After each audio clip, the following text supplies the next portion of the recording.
Sejam bem-vindos a mais um Conversa com Jalopa, uma ação extensionista do projeto de extensão Língua Além dos Muros, que visa levar temas relacionados à línguas ao público em geral e estudiosos da área.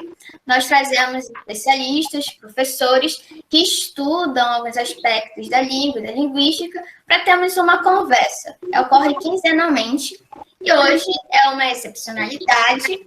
Hoje, geralmente, a gente faz às sextas-feiras, às 17h30, mas hoje a gente vai fazer devido, como a maioria já sabe, a gente teve um problema técnico, então a gente remarcou para essa data. Nós ficamos muito felizes com a presença de vocês. Eu sou a Natália Almeida, integrante do Grupo de Estudos Linguísticos do Oeste do Pará, o Jalopa, e nós temos hoje a presença mais que especial da professora Denise Carneiro e do professor Banila Martins, professor Edilson Banila. Bom, eu vou apresentar a professora Denise e ela fará, posteriormente, a apresentação do professor Banil. Bom, a professora Denise, ela é mestre em Estudos Linguísticos pela Universidade Federal de Uberlândia, graduada em Letras Língua Portuguesa pela Universidade Federal do Amazonas, atualmente é professora assistente na Universidade Federal do Oeste do Pará, vinculada ao Instituto de Ciência da Educação, Programa de Letras, onde atua com dedicação exclusiva ao projeto institucional Formação Básica Indígena, UFBI, que é um instrumento da política de ação afirmativa da universidade. É integrante do grupo de pesquisa Parentesco, Comparação, Mudanças Linguísticas, Variação, Dialetologia e Contato Linguístico. Tem experiência na área da linguística, com ênfase em línguas indígenas, atuando principalmente nos seguintes temas: descrição da língua satará-maué, sociolinguística qualitativa, revitalização e fortalecimento linguístico cultural, ensino de línguas indígenas e formação de professores indígenas. E desde 2017, tem se dedicado ao ensino de português para indígenas no âmbito do ensino superior. Professora, é uma honra tê-la conosco. E professor Edilson, é uma honra tê-los vocês na nossa conversa hoje. A professora Denise vai ser nossa mediadora. Professora, é com a senhora. Obrigada, Natália, pela apresentação. Obrigada, Ediene, ao Jalopa, pelo convite. É um tema muito importante para nós. E a Ediene fez o convite com tanto carinho e a gente aceitou. O Edilson também atendeu o nosso pedido com todo carinho e a gente está aqui para conversar um pouco. Então, eu gostaria de saudar a todos que estão aqui, né, com boa tarde. Eu estou vendo que a maioria são os indígenas da região aqui do Oeste do Pará, alunos da UFOPA, muitos novos que estão entrando agora. A presença de vocês é muito importante para o nosso debate, para essa conversa. Antes de tudo, gostaria, assim, por uma questão mesmo política, de posicionamento nosso, né, de saudar os profissionais de saúde, né, os que estão aí na linha de frente para salvar as vidas no nosso país, a todas as pessoas que estão, né, fazendo trabalho, fazendo sua parte para remediar um pouco a situação complexa, atípica que a gente se encontra. E viva a universidade pública, né? Vamos defender, porque ela é o caminho, né, para oferecer um ensino de qualidade e acessível aí, né, que dá acesso a muitos povos que não teriam como pagar uma universidade particular, né, que são também projetos que cogitam fortemente aí, né, que a gente escuta, né, de privatização das universidades, e a gente viu nesse momento quanto, né, o SUS é importante, quanto a universidade pública é importante, né. E, mais uma vez, da outra vez, no nosso início, na nossa tentativa de live, eu saudei os Munduruku e os Yanomami, né, nos solidarizamos e desejamos forças, né, para continuar resistindo, lutando frente, né, às ameaças do garimpo e outras que eles estão lidando diretamente nesse momento. E agora, né, o que já estava sendo discutido, mas ontem, né, foi votada, que é a PL que ameaça, né, o território indígena, que está saindo nos jornais aí de todo o Brasil, que é uma coisa também que a gente pode se apropriar depois, em outro momento, né, lendo sobre o que significa tudo isso, né. Mas, para não demorar tanto, né, só mesmo para manifestar politicamente a nossa indignação, né, com essa decisão, né, com essa aprovação, e que a gente está junto com os indígenas na luta por seus territórios, por seus direitos, né, aquilo previsto na Constituição, né, nos 2 capítulos que a gente estava comentando antes de começar aqui, enquanto aguardava, né, 2 capítulos que foi resultado de muita luta para que aqueles 2 capítulos entrassem, né, na Constituição de 88. E hoje o que está previsto ali está sendo ameaçado, né? Então é uma luta constante e a gente está junto com os indígenas, com vocês que estão aqui. Então agora eu apresento o Edilson, né, o nosso convidado especial. O Edilson, ele tem como nome ocidental, porque depois ele vai apresentar o nome indígena dele, mas o nome dele é Edilson Martins Melgueiro. Ele é mestre em Linguística pela Universidade de Brasília e também está em fase de doutorado nessa mesma universidade. Ele tem muita experiência em questões de política linguística, de educação, de movimento indígena, de estar na luta pelos direitos indígenas, sejam eles quais forem, né? E aí, então, ele atuou como coordenador pedagógico linguístico no curso de Pedagogia Intercultural da UEA, que é do Amazonas, da Estadual do Amazonas. Ele foi técnico do Ministério da Educação, da Educação dos Territórios Etnoeducacionais, trabalhou como coordenador pedagógico e linguístico pela Prefeitura Municipal de Coari, no Amazonas, foi professor assistente de letras mediado por tecnologia da Universidade Estadual do Amazonas, Centros de Estudos Superiores de São Gabriel da Cachoeira, que é a região, o município que ele faz parte, que ele vai falar daqui a pouco. Como linguista, ele atua na pesquisa e aborda os temas de educação, com ênfase em educação escolar indígena e pesquisas em línguas indígenas da família Aruac do Alto Rio Negro, e a língua Baniwa, que é a língua do povo dele, faz parte dessa família. E é membro do grupo de pesquisa Mitos, Humanidades, Complexidade e Amazônia, da UEA, também vinculado aí ao CNPq. E tem muitas outras coisas que a gente podia falar do Edilson, mas ele vai se apresentar agora também, né? Bem-vindo, Edilson. A gente ficou assim, muito feliz mesmo com a tua presença, com o teu aceite, né, para essa oportunidade. Nós sabemos os desafios, o que é fazer eventos na Amazônia, um evento como esse. Você precisou vir da aldeia para outra cidade, né? Mas com muita boa vontade e alegria. Muito obrigada. E vou passar a palavra a você e a gente vai conversando, né? Você se apresenta, depois você faz a sua exposição e depois da sua exposição a gente conversa, a gente dialoga, os participantes podem colocar as suas questões, as suas contribuições, os seus comentários, e a gente vai anotando aqui para a gente conversar em seguida, quando o Edilson terminar uma fala que ele vai fazer, que ele organizou. Tá certo? Obrigada pela presença de vocês, obrigada Edilson, obrigada Ediene, equipe do Gelopa, e eu vou passar a palavra ao Edilson.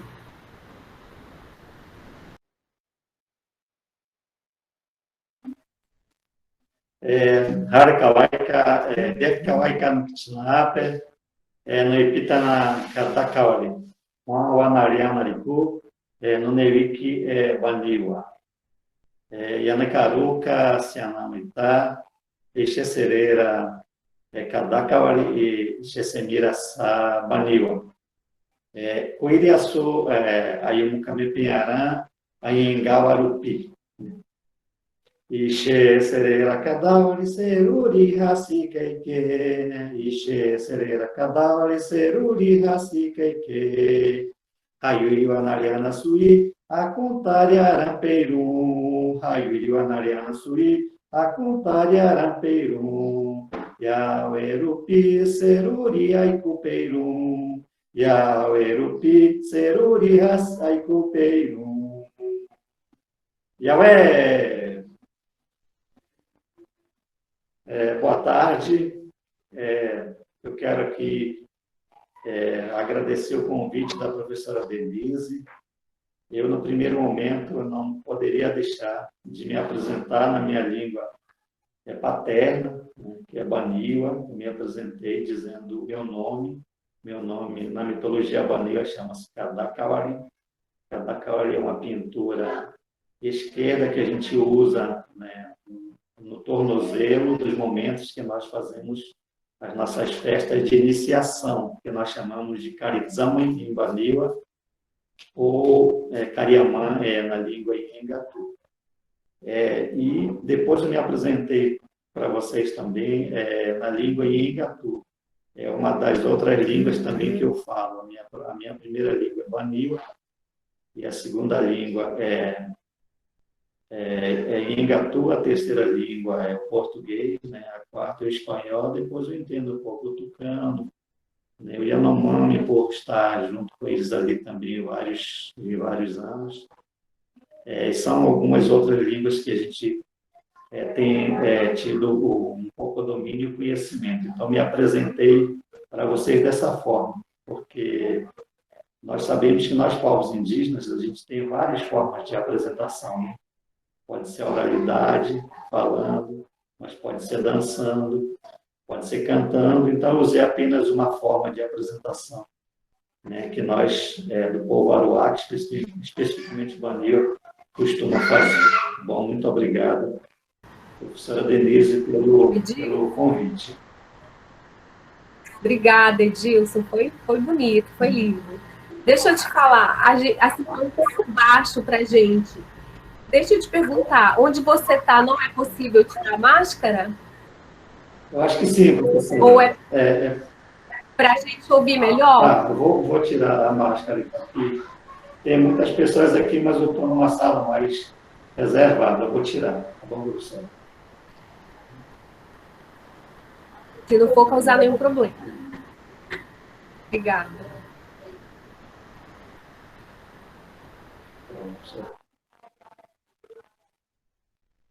Aí você tenta falar um pouquinho mais alto. Tenta agora. Tá bom, professor. Então, obrigado mais uma vez pelo convite, né? Obrigado, professora Denise, obrigado a todo o grupo que está presente nesse exato momento. Né? Existe de vários lugares aí do Brasil que estão presentes conosco e recebi um convite da professora Denise justamente para conversarmos um pouco sobre a questão das nossas línguas ancestrais, né? E a formação de linguistas como indígenas, né? Então, esse é um pouco, né, a nossa conversa de hoje. No primeiro momento, eu vou compartilhar com vocês aqui de uma forma um pouco breve também com relação à questão da situação das línguas indígenas, né, que nós temos no mundo, especificamente aqui no Brasil, né? Trazer algumas informações que eu acho de suma importância para vocês terem uma base, né, uma ideia. Eu sei que talvez muita gente já sabe disso, mas, né, a gente vai reforçando mais com relação a isso. Logo em seguida, a gente vai estar trazendo também algumas informações e compartilhando com vocês a nossa experiência, especificamente sobre a formação de um indígena como linguista, né, que é uma coisa parece ser nova, né? O índio pode ser linguista, né? Pode, né? Então, a gente vai trazer um pouco essa experiência, compartilhar com vocês algumas conquistas, né? E algumas também, alguns desafios que a gente acha que precisa serem enfrentados e melhorados, né? Para que a gente possa também ser linguistas indígenas bons em todos os sentidos, né? E, por fim, a gente vai trazer a nossa experiência, de compartilhar com vocês a nossa experiência de como é que nós estamos trabalhando enquanto linguista indígena, né, para defender a vida das nossas línguas e linguagens. Tá bom? É isso que nós vamos estar fazendo com vocês a partir de agora em diante.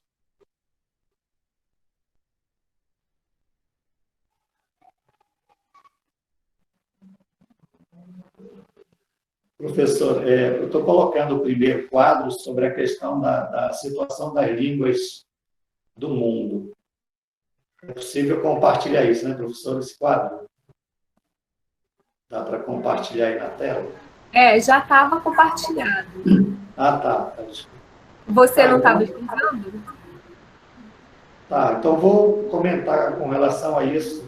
Né? Há aproximadamente, segundo os estudos, há mais de 7 mil línguas no mundo, né? 70%, né, dessas línguas se concentram-se em 20 países do mundo, né? E percebemos ali no quadro que o Brasil ela ocupa o nono lugar desses 20 países, né? Com 250 línguas, né, existentes no Brasil. Trabalhamos, ou estão classificados como 180 línguas, né, indígenas, especificamente indígenas, né, e 56 línguas imigrantes e de sinais também. Né. Com certeza, ali ainda não está inserido as línguas de sinais indígenas, que sabemos que já tem alguns estudos, inclusive em São Gabriel da Cachoeira, né, de onde eu sou, alguns estudos iniciais com relação às línguas de sinais indígenas. Então, esse quadro que nós temos, queremos compartilhar com vocês aí, com relação à questão da situação das línguas, né, no mundo todo. Especificamente no segundo quadro,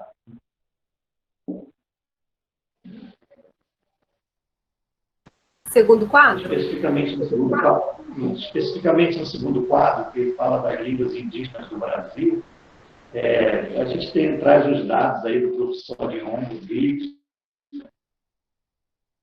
Rodrigues, que com a chegada dos portugueses no século XV em diante, havia línguas indígenas, né, como eu falei, segundo o professor Leon Rodrigues. E que, mais que com o passar do tempo, atualmente, né, depois de 520 anos, né, da entrada dos portugueses aqui no Brasil, restam apenas 180. Né? A gente tem os dados que foram tirados também do IPO, então trabalhamos com 180 línguas indígenas ainda que restam. Né? Então, veja bem, já houve uma grande perda nesses 5 séculos, né? Muitas perdas nas nossas línguas indígenas, então nos restam 180 segundo os dados do IPO, né, que nós temos aí de 2020. Como podemos ver.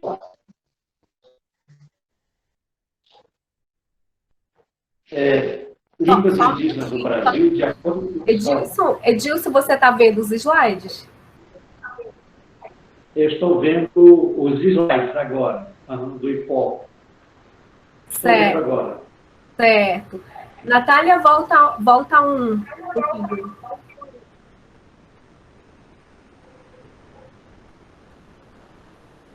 Estou nas línguas indígenas do Brasil agora. De aproximadamente 1.200. Certo. Essas línguas que foram... Aí eu vou para o terceiro slide agora, que é de acordo com o professor Leon, né, Rodrigues, que foi um dos grandes especialistas das línguas indígenas, né, é difícil apresentar, segundo ele, os dados mais precisos, né, por diversas questões, né, devido a diversos fatores, como ele elenca a questão das diferenças metodológicas empregadas, né, para saber sobre a vida das línguas indígenas, né, a falta de pesquisa sobre os povos que já substituíram a sua língua pela língua portuguesa ou outra língua, né, e a ausência de informação sobre os povos em isolamento voluntário. Então, são algumas questões que o professor Arion, que é um grande especialista das línguas indígenas, já apresentava, né? Por isso a gente não tem os dados mais precisos, né, com relação a isso. Assim, em seus últimos trabalhos, ele adotou a estimativa de 180 línguas indígenas, admitindo certa margem de erro para mais ou para menos, tá bom? Então, é o que nós trabalhamos hoje na área de linguística, com ênfase em línguas indígenas. Nós trabalhamos em cima desses dados ainda, do professor Leon, tá bom? Aí, o próximo slide próximo slide, a gente vai estar justamente falando da diversidade linguística do mundo. Vimos que no slide anterior, né, há uma grande diversidade linguística no mundo, e no Brasil também, né, 250 línguas. Né? Então, aí, muitas vezes, a gente podemos nos perguntar, né, ou algumas vezes, algumas pessoas já me perguntaram também sobre isso, dizendo assim, então, os brasileiros são poliglotas, né? Já que existe diversidade imensa no Brasil, então os brasileiros podem ou são poliglotas. Então, veja bem, né, o que diz um pesquisador com relação a isso. O professor Gilvan Biro, na verdade, né, ele responde dizendo o seguinte, que né, dentro de 212 milhões de pessoas, né, que aqui vivem, segundo os dados do IBGE de 2020, apenas 1,8% falam outras línguas, além do português, incluindo as línguas estrangeiras. Aí ele diz que 98% dos brasileiros são monolíngues em língua português. Então, veja bem, né, como é que é a nossa situação linguística, né, aqui no Brasil. Ou seja, né, apesar de nós termos grande diversidade, né, 250 línguas, 180 línguas são de línguas indígenas, 56 estão divididas em outras línguas, né? Nós percebemos que os dados com os dados do professor Gilvan Miller, que o Brasil continua ainda um país monolíngue, ou seja, monolíngue em língua portuguesa. Então, então, com isso, dá-nos a entender que a política linguística, né, de fortalecimento, de valorização e de imposição segue a língua portuguesa. Né? Isso, a gente percebe muito claro isso, né, nas nossas escolas municipais ainda, estaduais, nas universidades. Né? A gente ouve muito, a gente lida isso no dia a dia. Né? A gente tem essa experiência na prática, dizendo muitas vezes, né, que a língua portuguesa é a melhor língua do mundo, né? Como se as línguas indígenas, como a Guani, o Tucano e outras línguas canhãs, que não fosse, né, se não fosse melhor. Né? Então, é uma política linguística de monolinguismo muito forte ainda, que nós vivemos. Né? Seguindo o próximo slide, Brasil, país multilingüe ou plurilingüe. Né? Então, são alguns conceitos que alguns já devem ter ouvido, né? E já sabem o que significa isso, mas talvez alguns estão lidando pela primeira vez com esses termos aí. Né?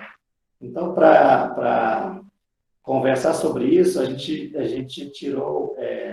se baseou em duas propostas. Né? Uma da Carta Europeia de Plurilinguismo, né? Onde eles classificam como multilinguismo como um fenômeno social, né? E o plurilinguismo eles classificam como um fenômeno individual. Né? Então, de acordo com esses dois conceitos da Carta Europeia, o entendimento de que o Brasil é um país multilingüe, pois apresenta grande diversidade de línguas, como falei, né? Mas baixa porcentagem de cidadãos bilíngues e plurilíngues. 98% dos brasileiros só falam a língua portuguesa, aquilo que a gente já tinha falado hoje. Né? Então, a política da língua, a política da imposição, né? A política e planejamento da língua portuguesa ainda é muito forte, né? No Brasil, continua sendo muito forte. Então, com isso, podemos dizer que o país o Brasil é um país multilingüe. Né? Ainda nesse termo, né, Oliveira e Gilvan também, junto com Altenhofen, uma coisa assim, acho que é por aí, assim. Em 2008, apresenta outro entendimento para os conceitos de multilinguismo e plurilinguismo. Né? Então, eles também trazem esses conceitos com relação a isso. De acordo com eles ali, eles classificam o multilinguismo como um fato de convivência de línguas em um mesmo território, ou seja, em um mesmo espaço. Né? E o plurilinguismo como um fenômeno positivo em relação ao multilinguismo. Ou seja, o que significa isso? Sendo assim, é desejável que o plurilinguismo seja incentivado. Né? A partir desse conceito, né, é muito importante o destaque dele nesse sentido, que o plurilinguismo seja incentivado, e que é desejável o Estado propicie, né, o fortalecimento das línguas indígenas, e também que dê condições aos cidadãos não indígenas que desejam aprender uma nova língua. Isso é uma coisa muito importante, né, quando a gente reflete nesses conceitos. Né? Porque se percebe, como falei agora, percebe-se no ensino médio, fora das escolas indígenas, que eu estou dizendo aqui, mas nos ensino médio, no ensino superior, em vários lugares, né, das universidades, né, sobretudo nos cursos de letras, ainda há um incentivo muito forte do ensino da língua portuguesa. Eu estou dizendo isso como experiência porque eu fui formado em letras, né? Na minha graduação fui letras português, né? E na época, lá em 2004, 2004 quando fiz a imposição da língua portuguesa, foi muito forte para nós, né? Para nós enquanto alunos, né? Dizendo que... E quando eu terminei letras, basicamente quase me tornei gramatiqueiro, né? Ou seja, foi muito difícil, né? E depois a política não mudou muito. 2014 a 2015, eu fui professor assistente do curso de letras da Universidade do Estado do Amazonas, né? Fiquei 2 anos com os meninos lá como professor assistente e percebe-se no projeto político-pedagógico na matriz curricular o quão grande incentivo ainda também, né, da língua portuguesa. Né? Apesar de já ter alguns avanços com relação à linguística, né, com ênfase em línguas indígenas, e a questão da valorização das literaturas indígenas. Né? Já se tem uma pequena abertura com relação a isso, pelo menos aqui no estado do Amazonas, no curso da UEA, né, já se tem um pequeno vento a favor dessas questões. Né? Mas eu acredito que em outras universidades, nos cursos de letras, né, talvez ainda não aconteça essa discussão. Né? Há muita valorização da língua portuguesa mesmo. Você tem que escrever assim, falar assim, escrever assim. Se não escrever isso, né, está tudo errado. Então, é uma questão que poucas vezes são, né, incentivadas, sobretudo nos cursos de letras. Né? Então, eu acredito que em outros lugares, né, acontece assim também, né, nos cursos de letras ainda. A seguir, o próximo quadro é com relação aos dados, né, que a ONU apresenta também, né, e que esses dados nos preocupam bastante enquanto indígenas, porque ele coloca a questão da vulnerabilidade das nossas línguas. Né? A gente sabe que, como falei, que a política linguística da língua no Brasil é o fortalecimento da língua portuguesa. Com isso se torna vulnerável, né? O estudo, o aprendizado, enfim, né, a política linguística das línguas indígenas brasileiras. Então, ali, de acordo com a Unesco, né, línguas indígenas faladas por menos de 100 mil pessoas estão em perigo de extinção. Esse é o que nos deixa preocupados. Fazendo um cálculo aproximadamente das 180 línguas indígenas faladas, né? Aí nesse quadro apresentamos 39 apresentamentos de 100 falantes, né? Desses 180. 70 tem entre 100 a 500 falantes.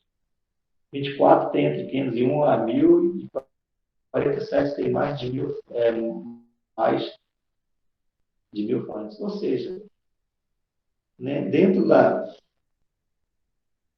do critério do ONU, todas as nossas línguas indígenas estão literalmente em perigo de extinção.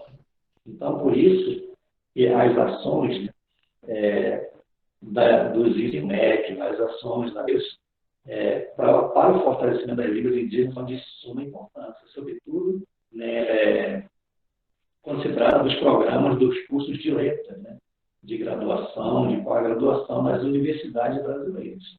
Então, isso é muito fundamental, né? Porque a partir do momento que, né, as universidades não abrem espaço, né, para discutir, para estudar as nossas línguas indígenas, né, a gente acaba perdendo as nossas línguas indígenas. Eu sempre tenho dito para os meus alunos, em vários lugares onde eu vou, né, que hoje os nossos desafios já não são mais tão jesuítas, né? Os nossos desafios hoje, muitas vezes, são as filosofias das universidades, né? Porque quando o índio entra na universidade, né, se ele não estiver preparado, a universidade vai acabar comendo a sua sabedoria, vai apagando a sua sabedoria, porque é muito forte o contato ideológico, filosófico das universidades. Eu digo isso como experiência, né? Eu vim de graduação, e depois de mestrado, estou no doutorado, muitas vezes eu tenho que sair da Universidade de Brasília, eu vou lá para a minha terra e respirar um pouco, né? Porque é muito difícil você ter, né, esse contato ideológico, né, com as ideias das universidades. Você tem uma grande vontade de se tornar um bom linguista, né, ou um bom pedagogo, um bom médico, enfim, mas quando chega nas universidades você vai ver que, né, é outra história, né? É outra ideologia, é outra filosofia. Então, aí você entra em choque, né? Entra em choque. E a gente acaba, muitas vezes, né, se você não estiver preparado espiritualmente, você acaba entrando numa universidade, desde a da graduação até chegando no doutorado, você acaba se perdendo, né? Então, isso é muito perigoso. Então, né, por isso que a gente sempre tem conversado bastante, que as universidades devem cada vez mais, né, buscar preparar, ajudar, né, a melhorar essas políticas linguísticas das línguas indígenas dentro dos seus programas. E para enfatizar isso que eu estou falando, né, o professor Arion já alertava sobre isso, né? Tem um texto grande dele que fala aí, a situação das línguas indígenas brasileiras é extremamente grave, né? Edil, só te interrompendo um pouquinho. É que está muito baixo, está um pouco baixo. Se você puder falar ou mais alto. Tá bom, tá bom. Então, como eu estava falando... Para melhorar para algumas pessoas. Obrigada. Então, como eu estava falando, a vida das nossas línguas indígenas, muitas vezes na universidade tem pouco espaço, né? A gente tem muitos desafios, né? E a partir do momento que a gente perde as nossas línguas, a gente perde o mundo, a nossa mitologia. E isso o professor Arion já dizia isso alguns anos atrás, né? De 1993, tem um texto muito importante que já chama atenção para essas questões aí. Quando ele diz assim, seja do ponto de vista, a situação das línguas indígenas brasileiras é extremamente grave, seja do ponto de vista da perda do conhecimento linguístico e cultural, que o desaparecimento de qualquer língua implica o ponto de vista da desintegração social e espiritual. Exatamente isso que eu estava falando, né? Então, aí ele vai falando desses desafios que a gente tem, né? E, no final, ele acaba chamando a atenção para quem é linguista, né? Seja ela indígena ou não indígena. Eu acho que é muito importante essa fala dele, que já vem desde 1983, né? Quando ele diz assim, olha, faço necessário ações enérgicas e urgentes, tanto em política social quanto na política científica, para assegurar o equilíbrio mínimo imprescindível para a sobrevivência sadia das minorias em convivência com a sociedade majoritária e para salvar para os próprios povos indígenas e para as ciências humanas e o conhecimento das 200 línguas que ainda sobrevivem e cuja preservação é irrecusavelmente a obrigação de todos nós, linguistas ou não, que temos condições de perceber a importância das línguas. Ou seja, o professor Arion, em 93, já chama a atenção, né, para todos nós, enquanto indígenas e não indígenas, né? Da importância da valorização, da importância do espaço, né? Dentro do ensino médio, das universidades, dos programas, dos cursos, né? De outros cursos, né? Do estudo, né? Tanto político quanto científico das línguas indígenas.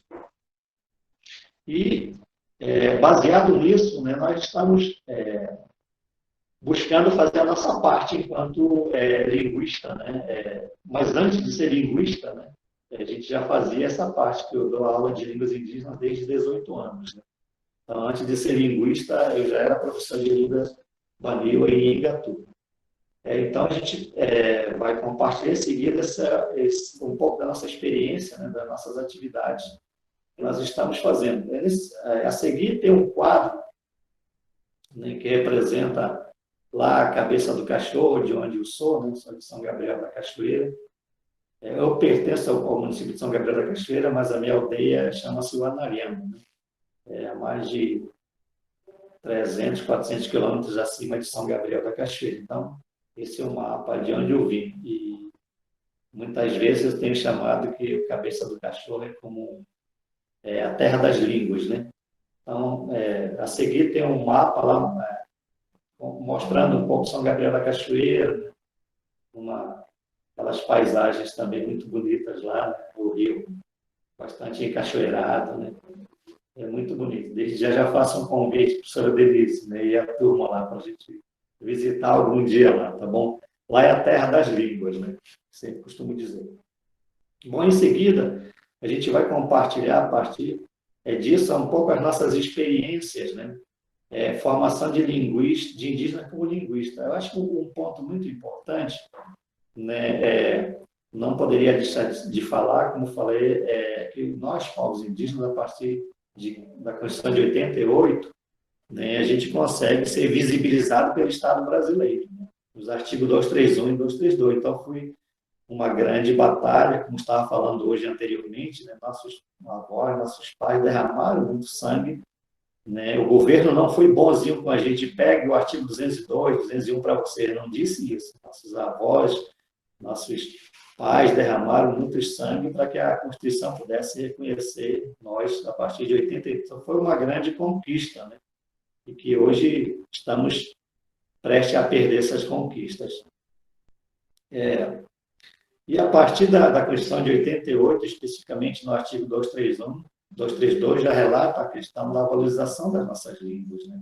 Já fala da vida, né? O fortalecimento da vida das nossas línguas. Reconhece que nós, povos indígenas, né, podemos aprender o português, mas, primeiramente, temos que aprender a nossa própria língua paterna ou materna, né? Então, é um direito que nos concede. E a partir de 88 também rompe as políticas linguísticas jesuíticas, né? A gente sabe muito bem que as políticas linguísticas jesuítas não tinham o objetivo de fortalecer as nossas línguas indígenas. Tinham o objetivo apenas de descrever e fazer com que os portugueses, né, os alemães e outros aprenderem, né? A gente está estou fazendo um estudo mais aprofundado agora, né, sobre os dicionários, né? Então, se você pega os dicionários do século XV, você vai ver que todos eles não tinham o objetivo de fortalecer as línguas indígenas, tinham o objetivo só de descrever para que o próprio outro jesuíta venha e aprenda, né?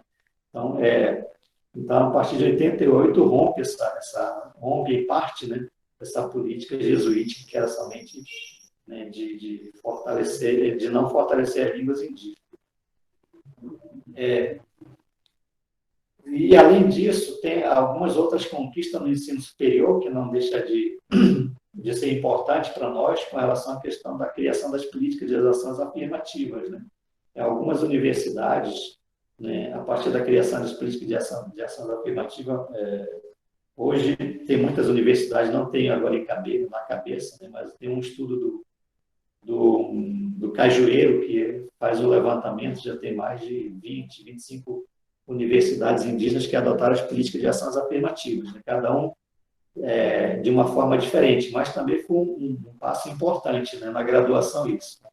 E além das outras leis que eu coloco ali embaixo. As conquistas e desafios na pós-graduação, acho que isso é uma coisa um pouco novo, como falei. Estamos com 15 anos de experiência afirmativa de pós-graduação.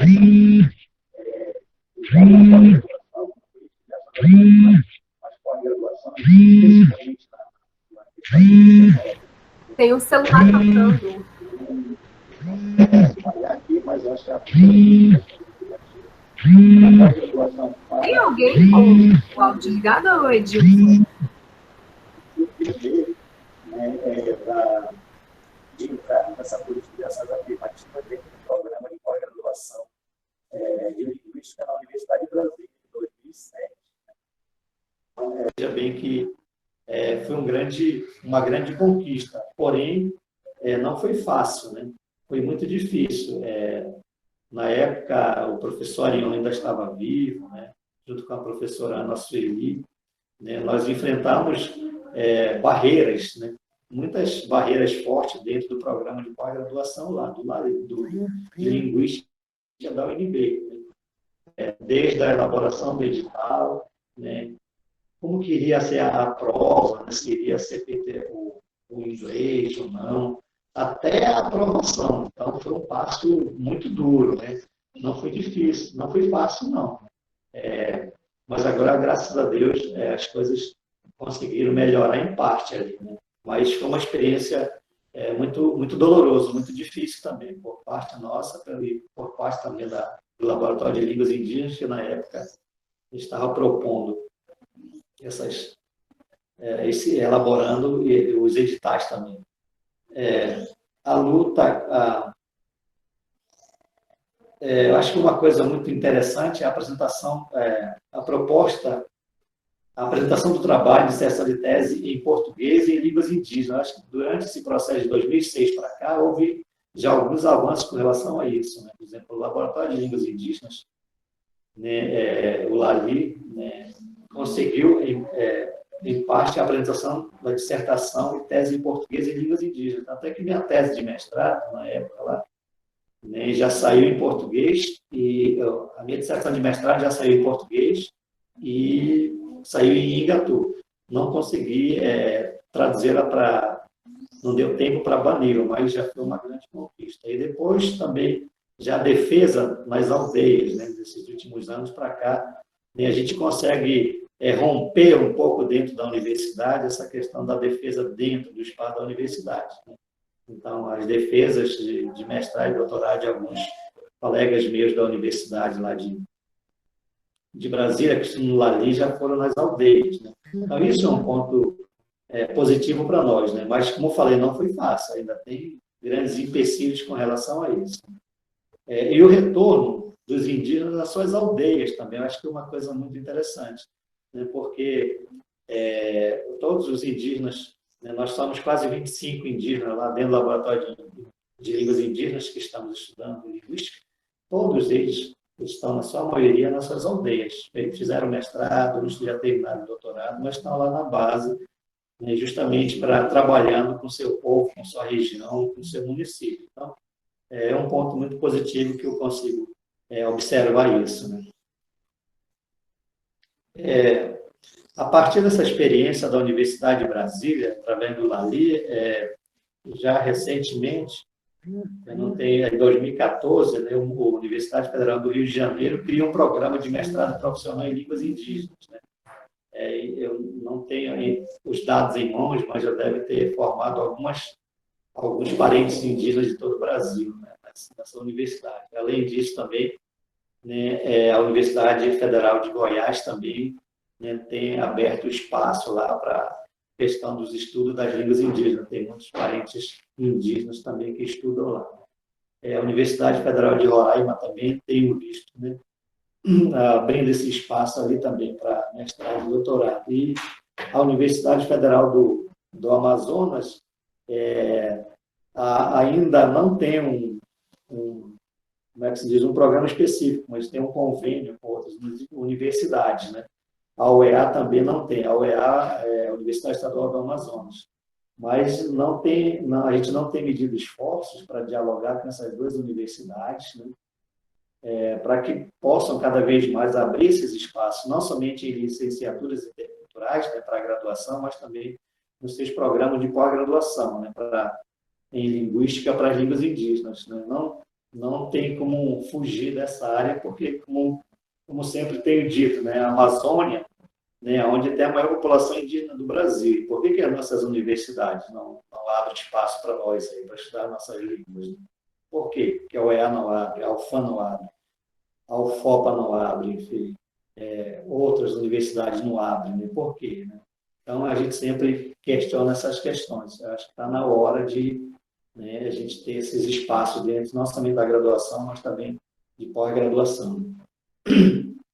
Bom, seguindo, eu apresento aqui algumas dificuldades, né, alguns desafios que a gente tem enfrentado enquanto estudantes, né, indígenas em processo de formação como linguistas. Então, a dificuldade para o acesso na pós-graduação em linguística, a necessidade, como eu falei, né, a gente percebe ainda que, né, a UEA, a UFAM, né, e outras universidades aqui do Norte devem abrir esse espaço dentro dos seus programas, né, de pós-graduação, porque para a gente poder, para que os índios possam se inserir e estudar suas próprias línguas, né? Então, esse é um grande desafio, a gente ainda vê isso.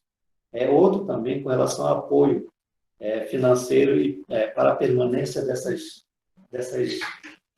universidades, desses alunos, né? A gente percebe muito bem que o apoio do CNPq, da CAPES, né? Uma bolsa de mestrado deve estar 1.200 agora, de doutorado acho que continua 1.800. Né? Mas para a gente que vem de fora, de base, de muito longe, né? É muito difícil você chegar em Brasília, chegar nas universidades, deixar sua casa, sua família e viver com R$ 1.200, né? Fazer pesquisa, fazer estudo, pesquisa, né? Com R$ 1.200, com R$ 1.800. Então, é um grande desafio sobre isso, né? A gente tem conversado um pouco, provocado um pouco o CNPq nessas questões. Eu incentivo a orientação na graduação, ensino e pesquisa voltado para as línguas indígenas. A gente tem percebido um pouco isso nos cursos de letras, como eu falei, eu tenho duas experiências. Uma experiência própria minha, que eu vim do curso de letras, mas na época ninguém me orientou que eu fizesse línguas indígenas, né? Nem o meu TCC não foi sobre línguas indígenas. E também em outras universidades. Então, percebe-se ainda, né, que os cursos de letras, né, ainda não dão muita importância à pesquisa, né? Esquecer dos alunos nas línguas indígenas. Então, a gente precisa ter mais incentivo com relação a isso, né? As próprias licenciaturas interculturais também.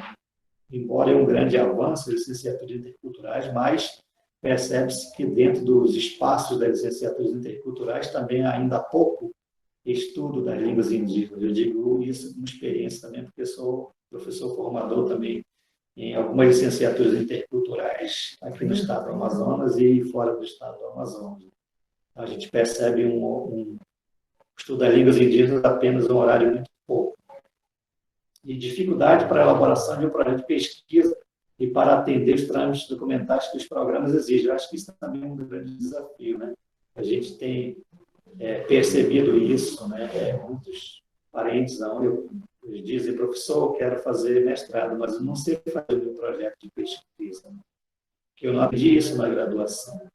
Então, a gente tem percebido esses desafios também, né, com relação a essas questões, né? E, além disso, poucos linguistas indígenas, né? Eu estou fazendo um levantamento, na verdade, de quantos linguistas indígenas que nós já temos no Brasil, né? Mas ainda não chega a 100 linguistas indígenas.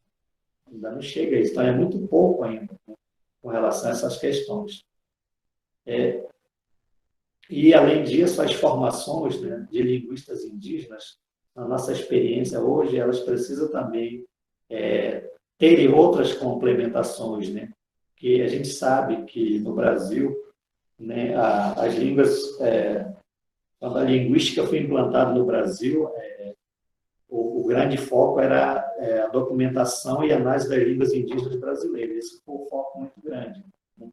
Mas percebe-se que hoje, né, faz necessário também, na formação dos linguistas indígenas, né, essa formação de análise e documentação das línguas indígenas, mas, além disso, também, né, a área de sociolinguística, né, para poder entendermos a questão mais social das nossas línguas.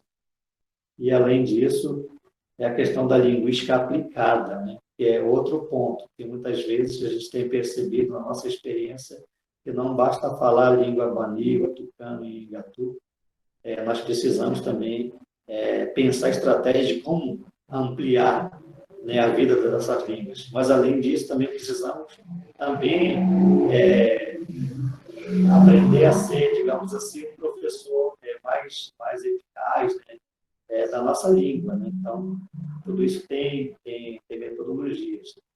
Então, por isso que a gente sempre defende que é necessário um linguista ter essa formação mais da sociolinguística, né, mais da linguística aplicada também. Então, são algumas experiências que a gente tem visto isso. E a produção pelos indígenas sobre suas línguas quase não são publicadas. Eu acho que isso é um grande desafio que a gente tem percebido, né, na minha experiência também.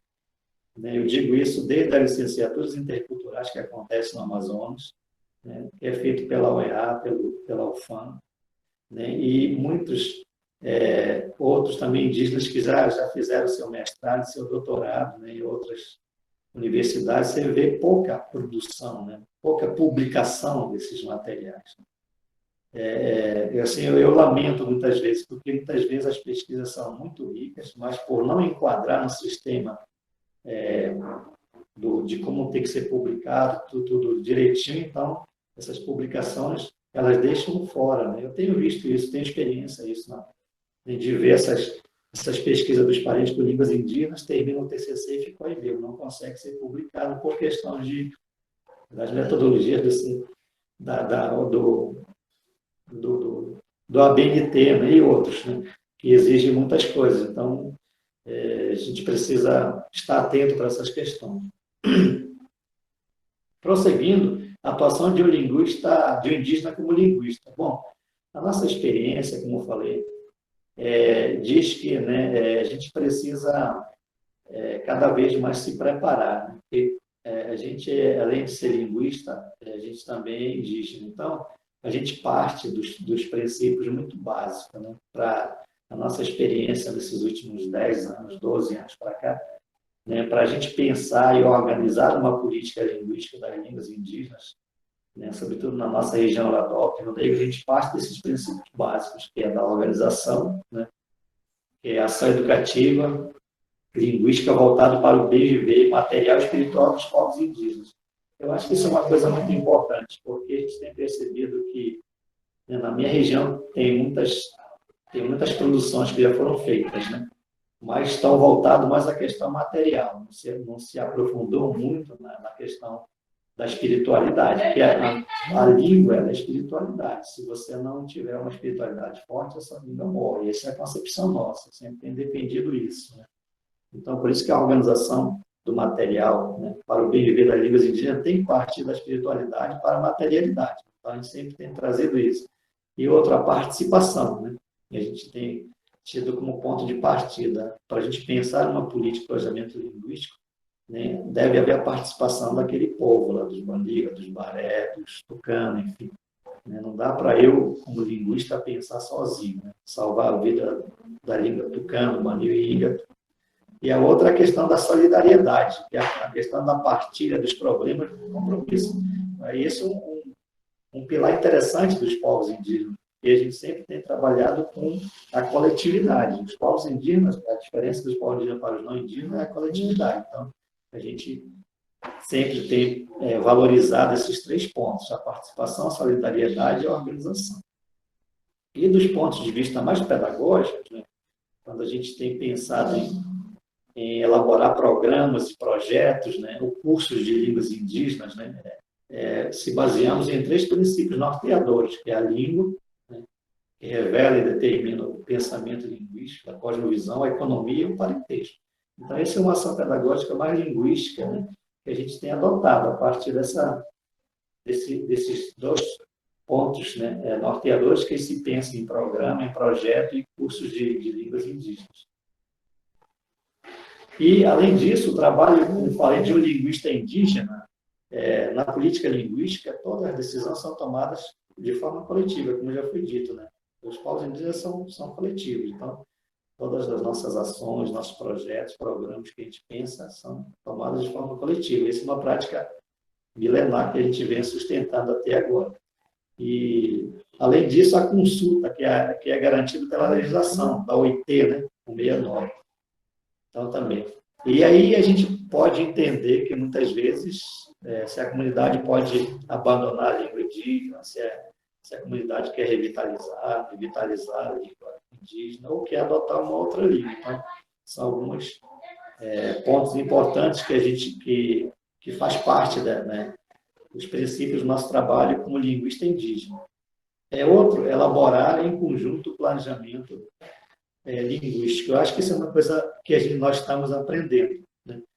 O planejamento linguístico é uma coisa não tão nova para o mundo, nem mais para o mundo indígena, na área de linguística, talvez é uma coisa nova, porque, né, nós todos nós hoje no Brasil, de norte a sul do país, você vê uma grande vontade de vitalizar, revitalizar, né, ou aprender uma língua. Isso é uma política linguística. Mas o que nós estamos tendo uma certa dificuldade é de planejamento linguístico, ou seja, de como é que nós vamos fazer para que a gente possa justamente agora expandir nessas nossas línguas indígenas, entre a nossa família, entre a nossa escola, a nossa comunidade, a nossa região. Eu sempre tenho dado exemplo com relação a isso, a questão do inglês, né? O inglês, se o inglês hoje está na nossa camisa, no nosso sapato, enfim, destacado em alguma casa, enfim, tudo isso se chama-se planejamento linguístico. Se a língua espanhola está se expandindo, se o latim chegou até no nosso meio, no meio de muitos povos indígenas, tudo isso foi planejamento linguístico. Então, eu acho que é uma coisa que nós, povos indígenas, né, e como linguista indígena, nós estamos aprendendo agora a se organizar através do planejamento linguístico, né, para poder a gente tentar manter, né, vivas as nossas línguas. Outro ponto, objeto de estudo, pesquisa. Pesquisação é definido em assembleia, reunião, associação. Acho que isso é uma outra diferença que a gente está compartilhando com vocês. Os nossos TCCs, as nossas dissertações e teses, né, muitas vezes, na maioria das vezes, são decididos pelo povo, entendeu? Então, isso é uma diferença muito grande, porque tem muitos pesquisadores que vão para as terras indígenas pesquisarem, aí eles vão pesquisar o que o pesquisador quer saber, tá? Ele não vai consultar o povo para ver quais são os problemas que eles querem resolver. Então, a gente está fazendo essa experiência ao contrário. Nossos projetos de pesquisa, de TCC, graduação, mestrado, sempre são compartilhados e a gente parte, né, da decisão do povo. Assim estou fazendo, assim fiz no mestrado, assim estou fazendo agora no doutorado. Se eu estou trabalhando o dicionário, né, da língua Nhengatu, né, que é a minha tese, não foi a minha vontade, foi a vontade daquela população, né, que quer, né, que a gente se aprofunde nessa questão. Então, a decisão também é coletiva. Então, é uma coisa que está sendo muito importante para mim, né, uma experiência. E as formas, essas formas de pesquisa são também determinadas pelos próprios indígenas, para indígenas e não indígenas também. Bom, seguindo ali, a gente está se baseando, quando falo de planejamento linguístico, a gente tem se baseado um pouco, estudado um pouco também, né, alguns autores que discutem essa questão do planejamento linguístico, né? Então, existem esses autores aí, que o Corpo, Close, Bake, né? Bianco, eles discutem essa questão do planejamento linguístico, planejamento de corpos da língua, que eles dizem, né? Então, no Alto Rio Negro, nossa experiência, mesmo na época, não sabendo se esse tipo de ação, né, preparar material didático, preparar dicionário e outras coisas, né, a gente conseguiu fazer tudo isso aí. Então, nós lá no Alto Rio Negro, nós, mesmo não sabendo muito bem, mas trabalhamos o planejamento de corpos da língua Baniga, Tucano e Nhengatu. Tanto é que hoje nós temos 12 dicionários, né, de 12 línguas lá no Alto Rio Negro. Então, já se trabalhou um pouco a questão do planejamento de corpos dessas línguas ali, né? A reforma ortográfica e tudo mais. E o planejamento de Estado, né, com relação a isso, o que falta é a gente organizar melhor. E a partir disso, nós estamos tentando organizar melhor, porque esses autores dizem que o reconhecimento por um governo nacional da importância, a posição de uma língua em relação a outra, o que envolve a designação das línguas determinadas. Ou seja, a gente tem feito um pouco essa parte aí, o planejamento de Estado também, a gente não sabia muito bem. Se tratava mais, né, São Gabriel da Cachoeira, né, foi uma das primeiras regiões do Brasil que oficializou 3 línguas indígenas, né, Tucano, Baniu e Nhengatu. E agora, recentemente, com a nossa própria assessoria, o reconhecimento da língua Yanomami. Então, hoje nós temos 4 línguas oficializadas lá no município de São Gabriel da Cachoeira. E o planejamento linguístico de aquisição, né? Eu acho que isso é uma coisa também muito importante, a gente está justamente discutindo melhor sobre essas questões. Tá bom? Bom, seguindo modelos de política linguística, acho que é importante salientar isso só para a gente ter uma base, né? Que os povos indígenas viveram passaram por esses modelos que eu estou apresentando aqui para vocês. Antes de 1970, é o modelo assimilacionista de submersão, que foi chamado, né? Ou seja, né, quando os jesuítas chegaram aqui, proibiram falar nossa língua, nossa cultura. Então, essa é uma política chamada de submersão. Então, modelo assistencialista de transição, né, a partir da década de 70 em diante, a língua de instrução nas séries iniciais é uma língua materna do aluno. Ou seja, né, nós também vivemos por esse período aí e continuamos vivendo, acho que uma boa parte do Brasil ainda, porque tem políticas linguísticas que dizem assim, nós vamos ensinar a nossa língua até ao quinto ano. De quinto ano vai ser o português.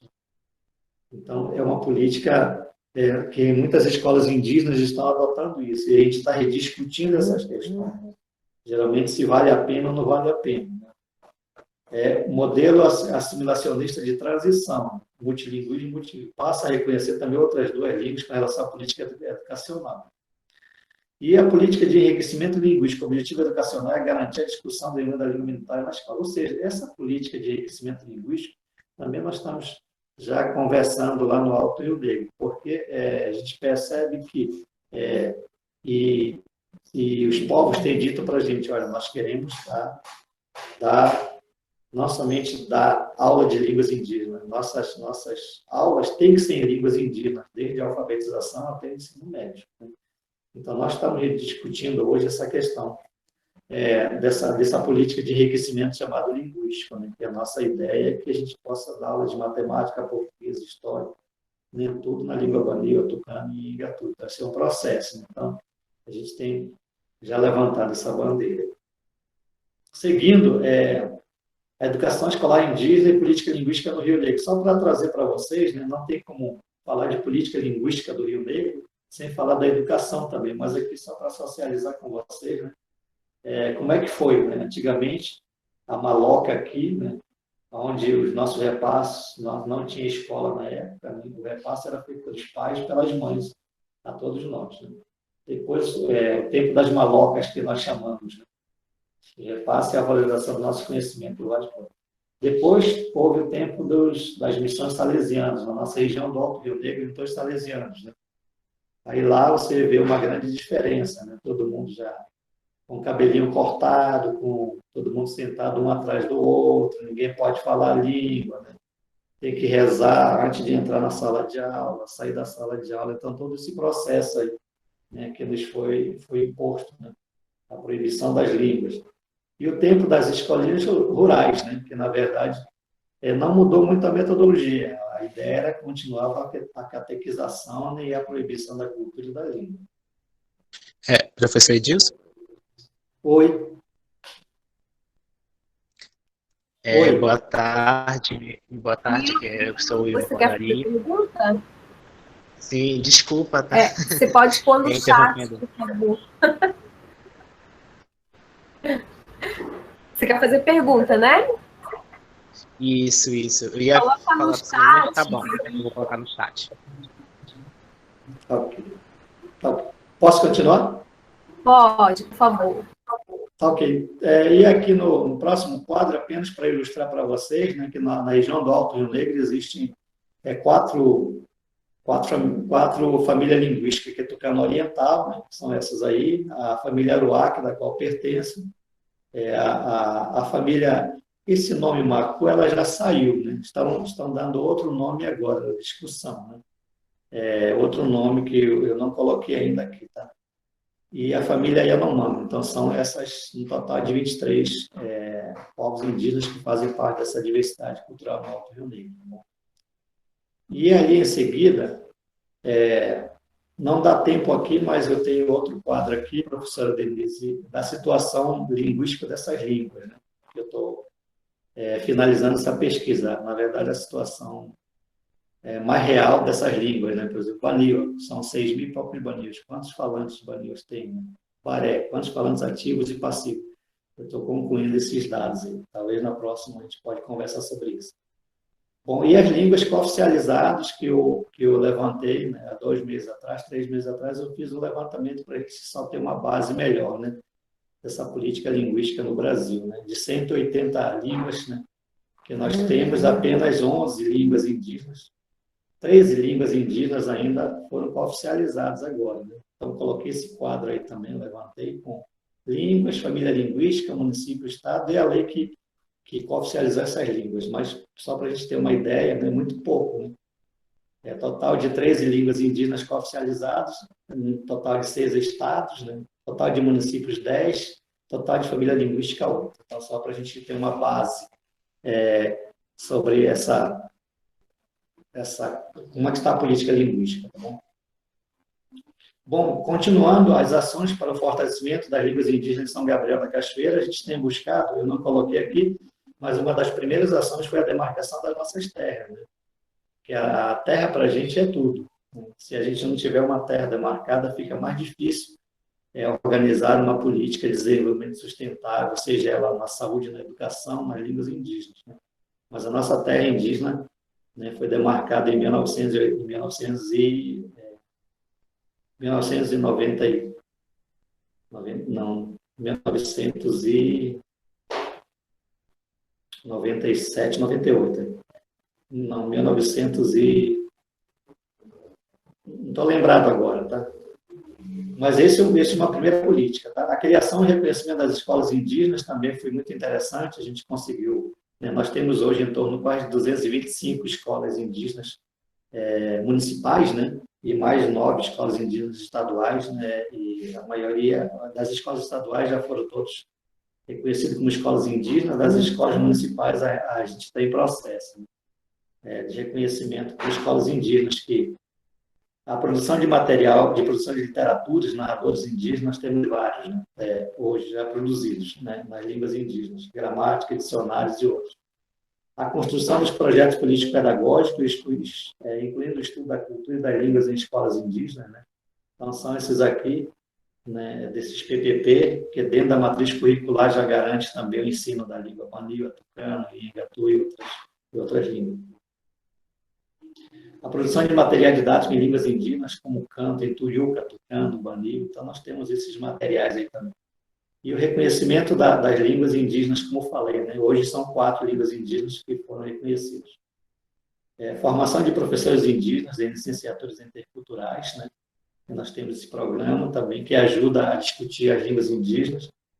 Saberes indígenas também, que também está ajudando bastante também a gente fortalecer e discutir, né, a política das línguas indígenas. E a formação de alguns mestres e doutores, né? O Alto Rio Negro hoje já tem 5 ou 6 mestres indígenas, 7 mestres indígenas, e outros estão no processo de estudo também. A formação complementar das línguas indígenas também, a gente tem feito isso através da minha instituição, que é o Instituto Federal do Amazonas, né?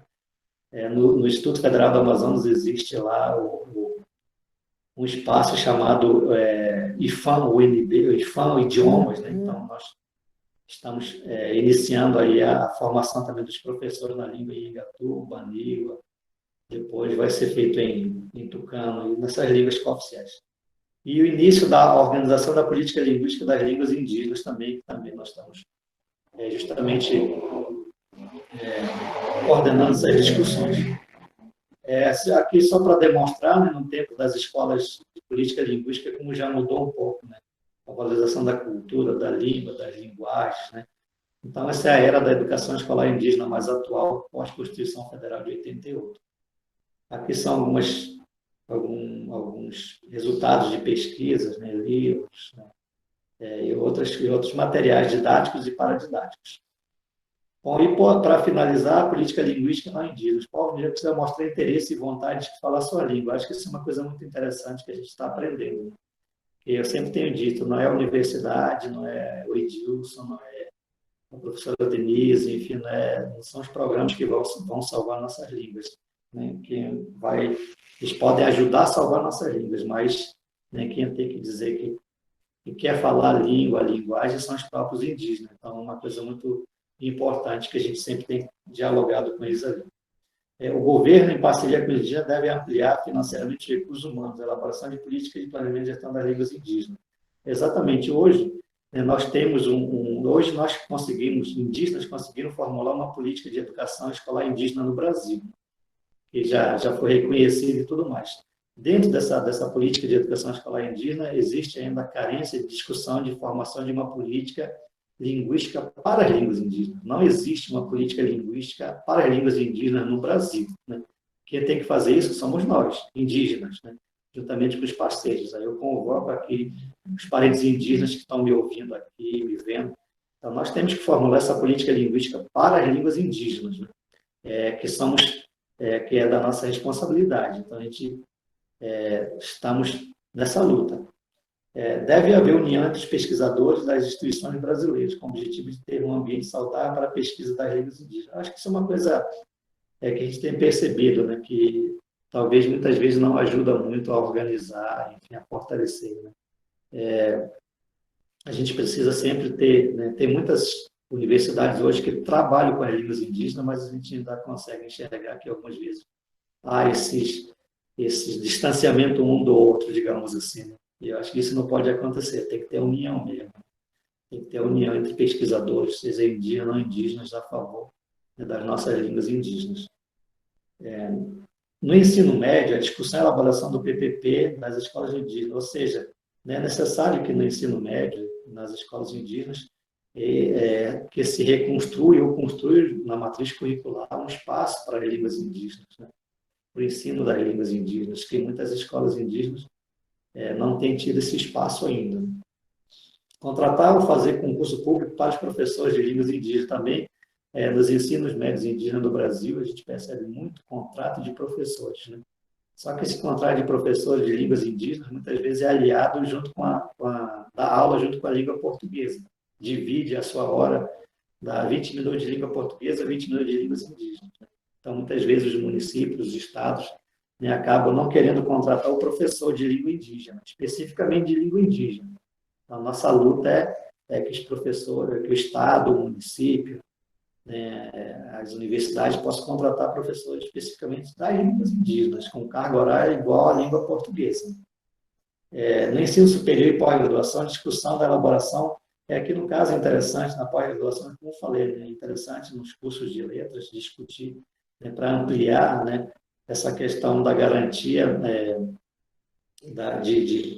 de vagas para os indígenas, né, na área de linguística, né, com ênfase em línguas indígenas. Eu acho que hoje está se ampliando um pouco, mas precisa ampliar mais ainda.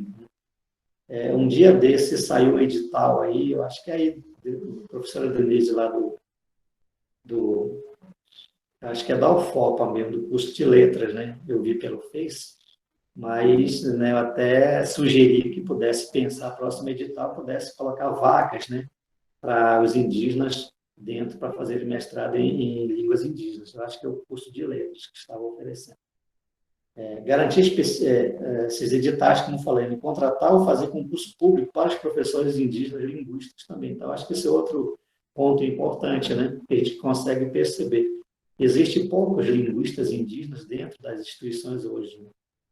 No caso, por exemplo, na minha instituição, acho que no Brasil só tem um linguista no IFAM, no Amazonas, indígena, né?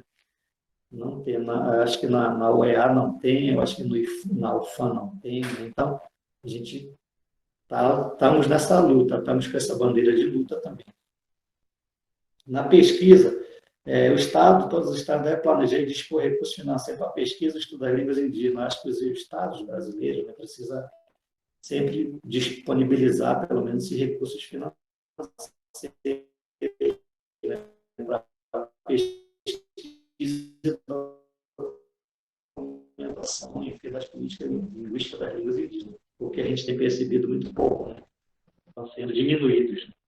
As linhas de pesquisa da universidade devem contemplar essas questões da política linguística, linguística descritiva, linguística aplicada, né? Acho que nessas questões aí. A instituição deve valorizar e apoiar os estudos feitos pelos indígenas e incentivar a publicação dos artigos de dissertação e tese, o que eu já falei hoje, né? O Estado deve criar mecanismos para que os resultados da pesquisa em comunidades como pós-dia retornem para as suas respectivas comunidades. Acho que esse é outro desafio que a gente tem visto no Alto Rio Negro. Tem muitas produções que foram feitas pelos linguistas que chegaram aqui na nossa região do Alto Rio Negro, mas que as publicações estão tudo em inglês. E poucos têm voltado para a região do Alto Rio Negro. Então, nós estamos reivindicando para que essas pesquisas sejam publicadas, mas que voltem, né, de forma mais fácil de entender para os tucanos, para os baniwa, para os baré, né, para os tuiuca, para os verequena, né, para os cubeu, esses pesquisas aí. E no contexto da extensão, as universidades devem estimular a criação de projetos de extensão universitária em benefício das línguas indígenas. Eu acho que as universidades, né, têm aqueles projetos de extensão, é necessário que sempre tenha um incentivo a eles, né, aos alunos, sobretudo aos alunos indígenas, né, e não indígenas, aqueles que querem estudar a nossa língua. Deve incentivar os indígenas a participarem dos projetos de extensão voltados para as culturas e línguas indígenas. As universidades devem apoiar o fortalecimento das línguas indígenas, tanto na aldeia quanto nas cidades. E, bom, é isso, professora Denise. Obrigado pelo espaço. E, finalizando, queria, assim, dizer que estou muito triste por causa da PL 490, né? Nós vivemos num momento muito, muito difícil, mas aquilo que eu falei para a senhora, eu falei estou falando agora para todo mundo, a vida dos povos indígenas nunca foi fácil, desde 1500. E a gente sempre tem resistido, né? Alguns diziam que ia acabar com a gente, mas, ao contrário, pelo menos o IBGE está mostrando que nós já somos mais de 800 povos indígenas, né? Então, a gente sempre vai estar firme e forte na luta, né, tanto política quanto social, linguística, né, para o bem viver das nossas línguas indígenas. É isso, professor. Obrigado. Obrigada, professor Edilson. Foi uma ótima explanação, muito conteúdo. Eu acho assim, quem conseguiu acompanhar bem, né, assim, foi uma super aula. Eu queria só registrar aqui a presença da professora Ana Sueli, que é da UNB, do Laboratório de Línguas Indígenas. Inclusive, ela já ministrou aqui para nós uma live. Obrigada, professora. Gostaria também de registrar a Patrícia, a presença da Patrícia, que ficou aqui, obrigada, muito interessante. A Patrícia é manauense, mas ela mora em Paris atualmente, e ela iniciou o estudo. Nós fazíamos pesquisas juntas em Manaus, inclusive com ela, com o Sateré, eu, Banil, Abaré, no Grucu, né? E atualmente ela mora na França, trabalha com educação também. Então, assim, só para registrar aquilo que eu coloquei no comentário, nós temos uma presença internacional, né, aqui no nosso evento. E muitos indígenas, né, acho que a maioria que está aqui são indígenas, e que fizeram algumas questões. Então, as questões são mais dos indígenas mesmo, né? A professora Ediene está parabenizando o professor Edilson. E aí eu vou passar para as questões que eu fui anotando, tá? Aqui, para começar a nossa conversa, assim, um diálogo maior. Então, o Antônio, a primeira questão foi do Antônio, mas acho que uma curiosidade, ele gostaria de saber sobre o cordão, se é de esqueleto de cobra ou dente de onça. Essa é uma questão. E aí tem uma outra questão do Antônio, que está um pouco relacionada com a do Henrique Silva, né? Porque o Antônio comenta da permanência indígena, a permanência superior, né? Pergunta o que a universidade pode fazer, né? Relacionado aí à presença na universidade. E o Henrique pergunta, quando você cita, ele coloca assim, quando ele cita que podemos se perder na universidade, ele se refere especificamente a que situação? Ele faz essa pergunta naquele momento que você comenta o slide que tem uma citação do professor Arion Rodrigues, que fala da questão de desintegração espiritual e social, e aí ele faz essa pergunta nesse momento.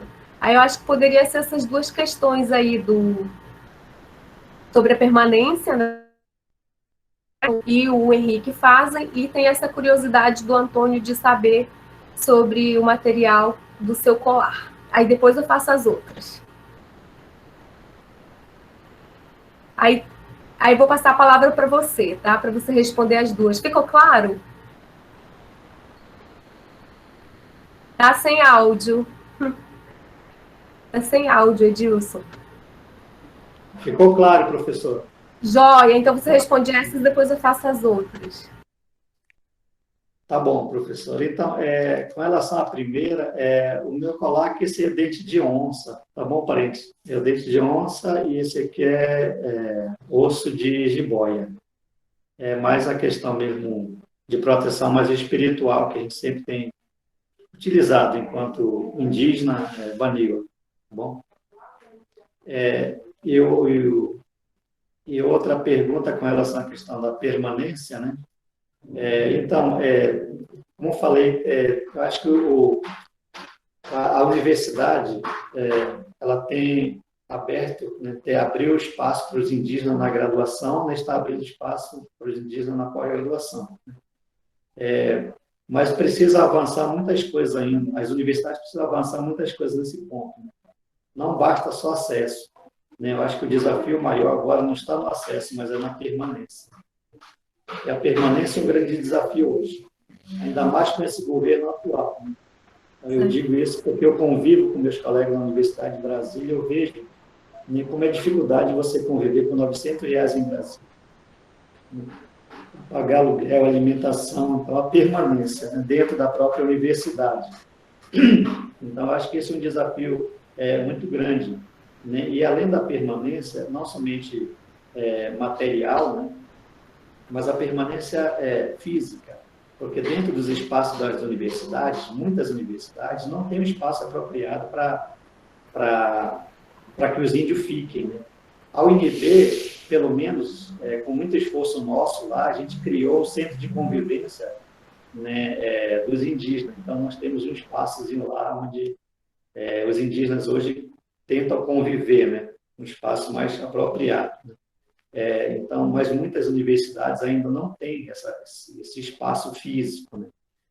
E, além disso, os espaços físicos da universidade também, eles se tornam um desafio porque, né, dentro dos programas de graduação, de pós-graduação, muitos indígenas que estão lá inseridos são invisíveis. Então, isso é um grande desafio.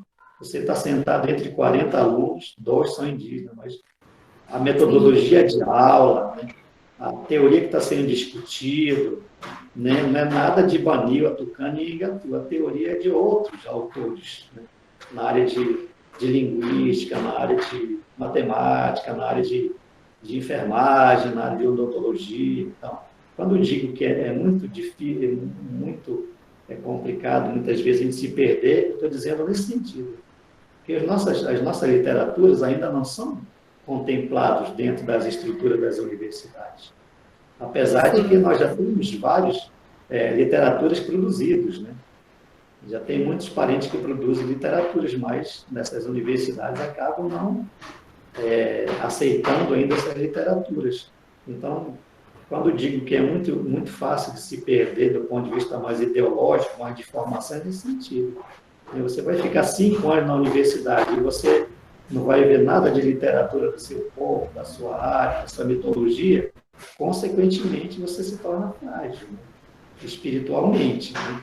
Então, é muito perigoso isso. Né? Eu digo isso como exemplo meu. Eu hoje, eu consigo sobreviver nesse mundo de ideologias dentro das teorias das universidades, porque eu fiz Cariamã, Carizamã, um processo de iniciação científico que o povo Banil tem. E sabe-se que hoje, no Brasil inteiro, muitos povos indígenas, tanto mulher e homem, não fazem muito mais esse processo de iniciação, um processo de preparação espiritual para você. A gente sabe que muitos hoje, jovens de 20 anos, de 25 anos, não fazem mais esse processo, né? De iniciação. Estou falando isso porque você conhece o Saterê, né? Por exemplo. O Saterê tem uns processos de iniciação, né? Que isso fortalece muito a gente. A gente sabe que muitos jovens que estão hoje nas universidades, né? Nem todos, mas muitos jovens não passam mais pelo processo de formação espiritual dentro dessas aldeias, né? Seja ela mulher ou homem. Então, isso muitas vezes nos torna muito frágil, né? Então, muitas vezes, a gente pode ser engolido pelas teorias de fora, digamos assim. A gente acaba, muitas vezes, dando valor mais às teorias de fora do que mesmo às nossas teorias. dos nossos antepassados. Então, é nesse sentido que eu falo que muitas vezes a gente tem que tomar muito cuidado. Então, a permanência dentro da universidade, ela pode trazer, né, uma vida espiritual de fortalecimento para os povos indígenas, mas também pode trazer o enfraquecimento espiritual dos povos indígenas. Eles vivem lá 4, 5 anos, né? E muitas vezes, né, acontece muito isso. E, além disso, o próprio retorno, né? Eu acho que as universidades hoje não estão preparadas ainda para que dar acesso ao índio, faça com que o índio se sinta bem, se forme direitinho e volte para suas aldeias, né? Muitas vezes o índio se forma e acaba não voltando para a aldeia, entendeu? Então, muitas vezes acontece isso, que é a volta, né? Muitas vezes as próprias universidades não discutem o retorno desse índio, entendeu? Não dá acesso ao vínculo, ao índio participar, como eu falei, das assembleias, das reuniões, ter o contato. Muitas vezes o índio fica afastado durante 4, 5 anos, né, das suas aldeias. Então, isso se torna, eu vejo assim, que se torna muitas vezes um pouco perigoso. Então, por isso que quando eu falo, muitas vezes, que a gente pode se perder, né, na universidade, é nesse sentido. Obrigada. E também, assim, pensando nisso do que você estava falando, eu escuto assim com um pouco de frequência dos indígenas aqui na UFOPA, que dizem assim, né? Tem muito parente que entra índio na universidade e sai branco, né? Nesse sentido de que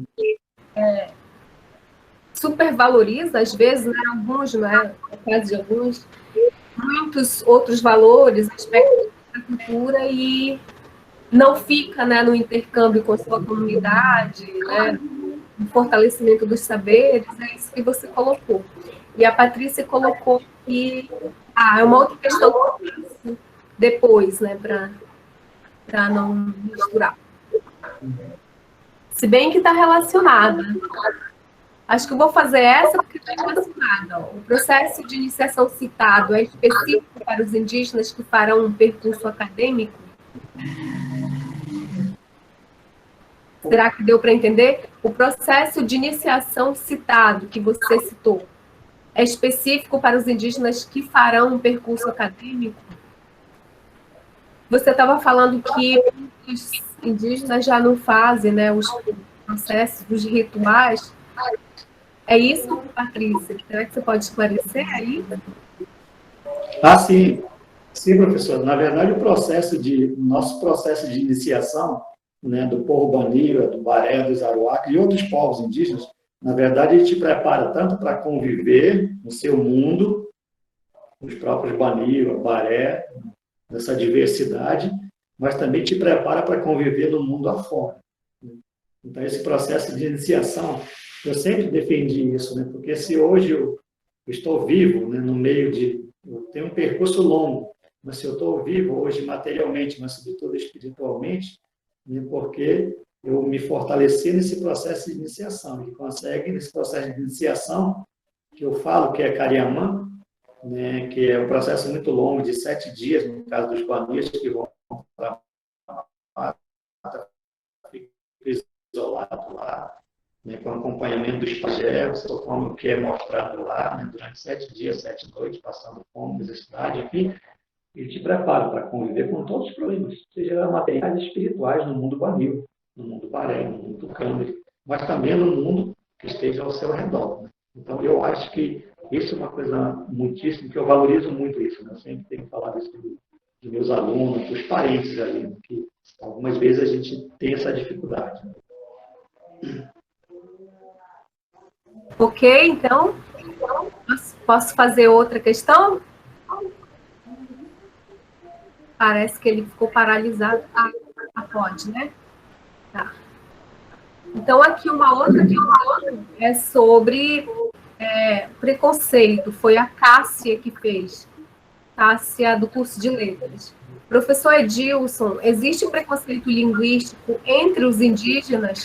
Por exemplo, um indígena é discriminado por outro indígena por se interessar pelas línguas indígenas? Ou algum indígena que já não fala mais uma língua, ele também é discriminado entre os indígenas? Então, sim, existe essas duas coisas. Existe, né, o preconceito linguístico com relação à questão digamos assim, vamos supor que alguém não fala mais a língua, né? Então, geralmente, ainda existe esse preconceito linguístico de ser, eu sou, digamos assim, Baniwa verdadeiro, você é Baniwa falso. Né? Você é Baré falso, eu sou verdadeiro porque eu falo a língua. Você é tucano verdadeiro, eu sou tucano verdadeiro, eu sou tucano, você não é tucano verdadeiro porque não fala a língua. Geralmente ainda existe, né? No Alto Rio Negro ainda existe esses preconceitos, embora não seja mais muito, né? Mas há 15, 20 anos atrás existia muito mais ainda, porque assim foi trabalhado na cabeça dos nossos pais, nossos coisas mais velhos, né? Quando chegaram esse preconceito linguístico entre essas questões, né? E qual que é o outro, professor?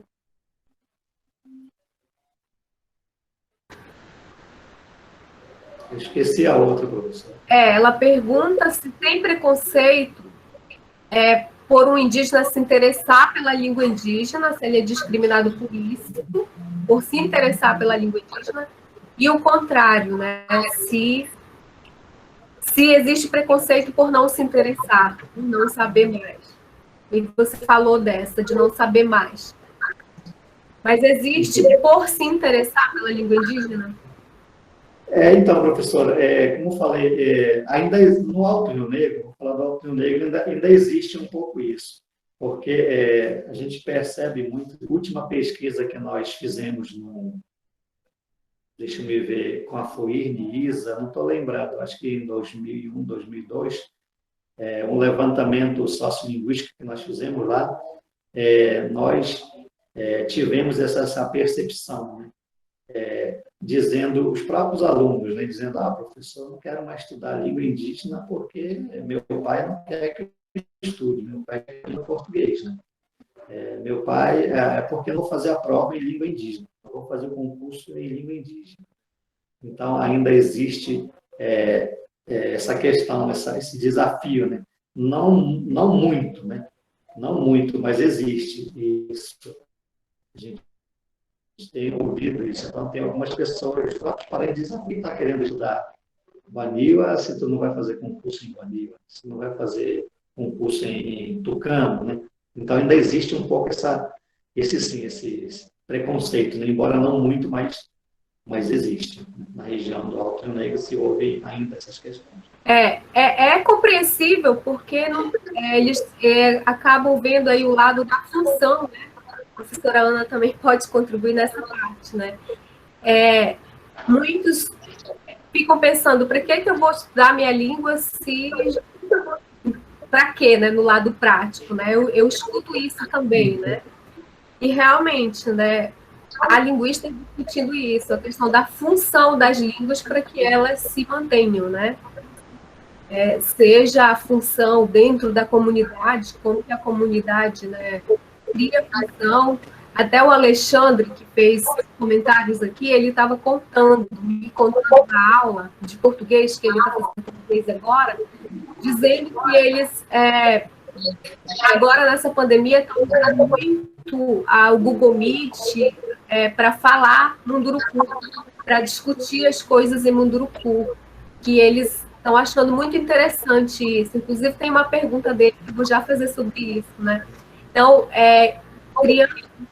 criando função, né, para a língua, né? Porque às vezes fica aquela ideia assim, mas isso é um instrumento do branco, então ele fala em português, né, que era o que a gente comentava, né? Mas não, então aí usando a tecnologia, a pergunta dele é relacionada a isso, eu vou já fazer, né? Então, usando a tecnologia, né, falando, utilizando suas línguas, seja o Google Meet, o WhatsApp, né? E aí eu pego o gancho para fazer a pergunta dele, que ele fala assim, ó. Cadê? Boa tarde, professor Edilson Baniwa. Gostaria de saber se você acha que a tecnologia pode ser usada como estratégia para fortalecer as línguas. Se sim, poderia dar exemplos de como poderia ser feito?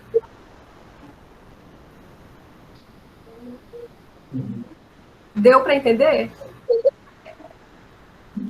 Falhou um pouco a sua... Ah, sim. Ele quer saber se a tecnologia pode ser usada como estratégia para fortalecer as línguas indígenas. Se você poderia dar mais exemplos, né, de como isso poderia ser feito. Como os indígenas podem se apropriar e usar essas tecnologias em favor das línguas. Ah, entendi. Então, boa tarde. Então, eu acho que nós vivemos hoje na era da tecnologia, né? E eu vejo, assim, dependendo, aquilo que eu falei, dependendo do planejamento, porque, como eu falei, o nosso ponto de vista, a nossa partida enquanto linguista indígena, quando se vai tratar de um programa, elaborar um programa, de fortalecimento da língua, Baniwa, Tucano, Ingatu, e outras línguas, ela tem que ser compartilhada, tem que ser participativa e tudo mais, né? Então, eu acho que eu vejo que quando há esse planejamento linguístico, né, de como que ela deve ser, como que ela pode ser utilizada para fortalecer as línguas indígenas, é possível, é um ponto positivo, né? Então, eu vejo que a tecnologia, a partir, desde o momento em que o povo indígena senta e planeja, né, como que ela deve ser, como que a tecnologia, o WhatsApp e outras coisas podem ajudar as línguas indígenas, é um caminho viável, porque aquilo que eu falei, as línguas indígenas têm coisas que, na minha opinião, podem ser divulgadas, né? Fortalecer. A tecnologia pode fortalecer, mas tem outras coisas, né, que a tecnologia pode talvez não fortalecer, né? Então, acho que existem essas questões, né, que podem ser expostos e alguns léxicos, algumas palavras que não podem ser expostos, que são mais espirituais, digamos assim, né? Então, é por isso que eu estou dizendo, a gente preza muito hoje para qualquer fortalecimento de língua indígena, seja ela via WhatsApp, seja ela normal, sem o WhatsApp tem que ter o planejamento com aquele povo lá, né? Para que a gente possa discutir melhor o que nós vamos está colocando, compartilhando, enfim, toda essa parte. Então, mas eu vejo que há um grande aliado, né? As tecnologias são um grande aliado, desde o momento que haja um planejamento, né, da comunidade, né? Entendeu? Né? E, assim, com relação aos cursos, né, eu acho que isso é uma coisa, por exemplo, você dá o curso via WhatsApp, de Ingatu, Tucano, Baniwa, né, outras línguas, né, via WhatsApp. Eu acho que no primeiro momento, como eu falei, dependendo da discussão do povo, ela pode fortalecer a língua, mas muitas vezes, né, isso é a minha opinião particular, não posso ser julgado por essa questão que eu vou falar aqui, né, mas o curso de uma língua indígena, como eu falei, eu prezo muito pela espiritualidade, né?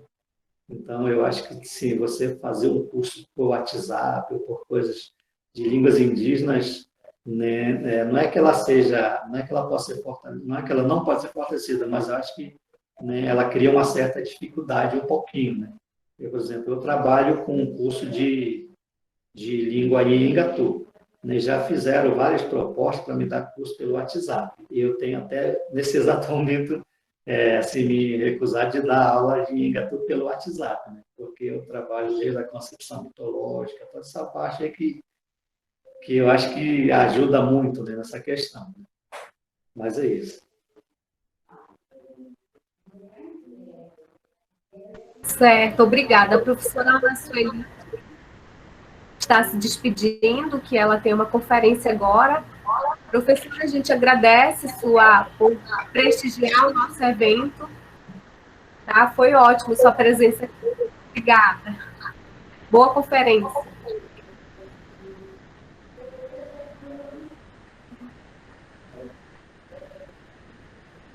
Aí vou fazer a próxima questão.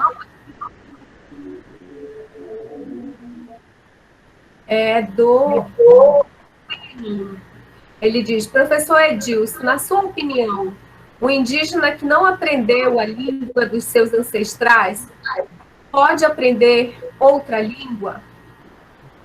Eu acho que ele quer dizer uma língua de outro povo. Ele não aprendeu a do povo dele.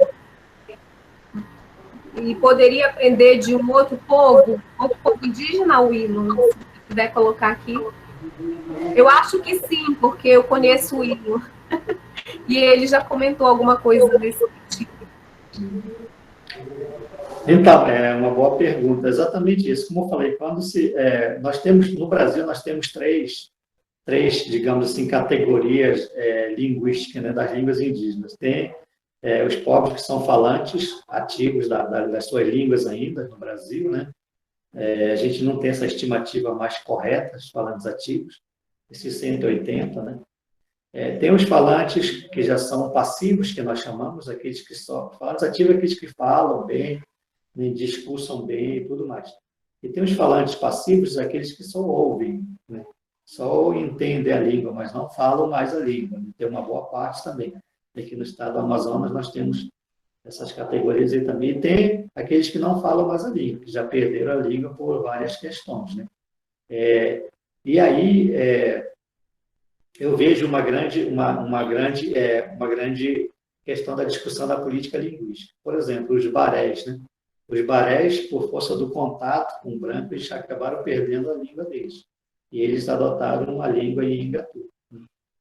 Então, é uma das experiências que a gente está tendo. Então, não vejo nenhum problema com relação à questão disso, né? Os verequenas só tem 5 falantes de verequena hoje, né? E, teoricamente, né, já quase impossível de recuperar o verequena. Então, eles estão adotando uma política linguística para adotar o Nhangatu, que a maior parte também já fala o Nhangatu. Os banios do Baixo Içana também. Então, não vejo problema em adotar uma língua indígena, né? Como eu falei, a partir da discussão, né, daquele povo lá. Então, eu acho que isso é um fato, como falei, da organização da política linguística mesmo. Certo. Nesse sentido, enquanto você falava, a Keline colocou um comentário. Toda exaldeada. Cresci longe da cultura e hoje sofro bastante por conta disso. Deu para entender? Como é que é, professora? É só um comentário que ela fez, que cresceu na cidade, não cresceu na aldeia e longe da cultura, né, no caso da cultura, que ela descende de Apiacá como Murucuna. E hoje ela sofre por conta disso. Né? Sim, acontece, professor. Geralmente sempre acontece isso, né? Porque, por exemplo, São Gabriel da Cachoeira. São Gabriel da Cachoeira, 99% é indígena. A cidade é literalmente indígena. Tem rapazes agora que nasceram lá na cidade de São Gabriel da Cachoeira. Mas por eles nascerem na cidade de São Gabriel da Cachoeira, muitas vezes ainda tem esse preconceito de um parente que é lá do interior, que vem lá da aldeia, né? Geralmente acontece isso. Imagine em outras localidades, né? Geralmente acontece ainda isso, né?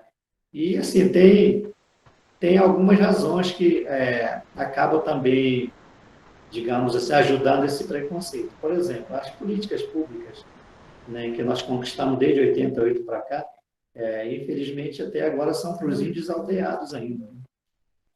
Os que moram nas terras indígenas. Então, a gente está, esses últimos 10 anos para cá, nós temos discutido muito a política de fortalecimento, né, de apoio e tudo mais dos parentes que também moram na cidade, né, que também são indígenas, que também têm sua cultura, sua língua, né?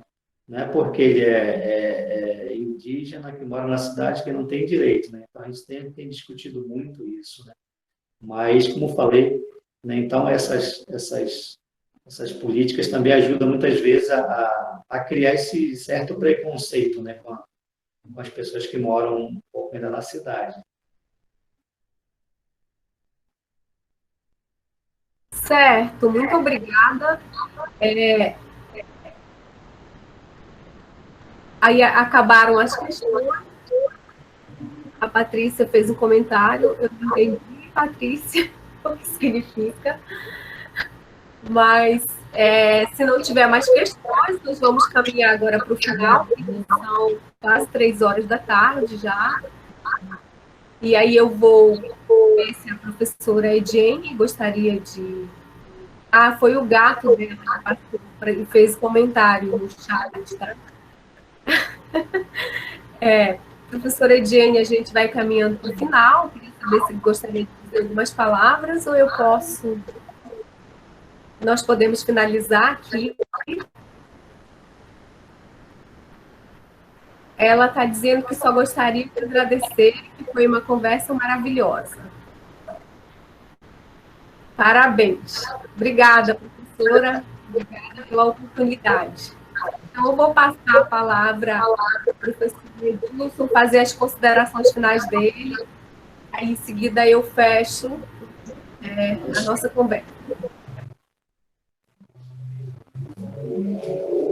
Então, professor, eu queria só assim, reforçar mais. Primeiramente, convocar todos os parentes indígenas, né, e não indígenas que estão nesse exato momento com a gente, ou aqueles que não puderam participar dessa nossa conversa, né, para justamente buscar, né, não importa a dificuldade, mas buscar muita força na espiritualidade para poder fazer, né, estudar um pouco as línguas indígenas, né, que as nossas línguas indígenas têm o mesmo valor que a língua portuguesa. A partir do momento que a gente vai adentrar nas nossas línguas indígenas, nós vamos conseguir perceber o quanto as nossas línguas indígenas têm valor, igual ao português, igual ao francês, igual ao inglês, e muitas línguas indígenas são mais ricas, e muitas línguas indígenas talvez são mais ricas em termos de fonética, morfologia, sintaxe, né, de outras línguas como espanhol, inglês, francês. Então, é muito rica isso, né?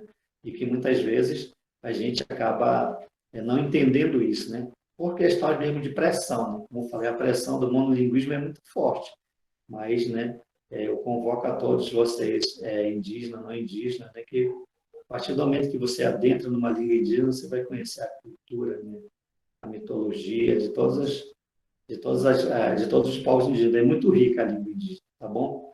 Outro ponto, eu queria também que as próprias universidades pudessem cada vez mais dar oportunidade, né, nas pós-graduações, sobretudo do curso de letras, discutindo esses editais, né, para que os próprios indígenas possam ter a inserção no mestrado e no doutorado, né? Eu acho que esse é um caminho, como falei, né, esse é um dos caminhos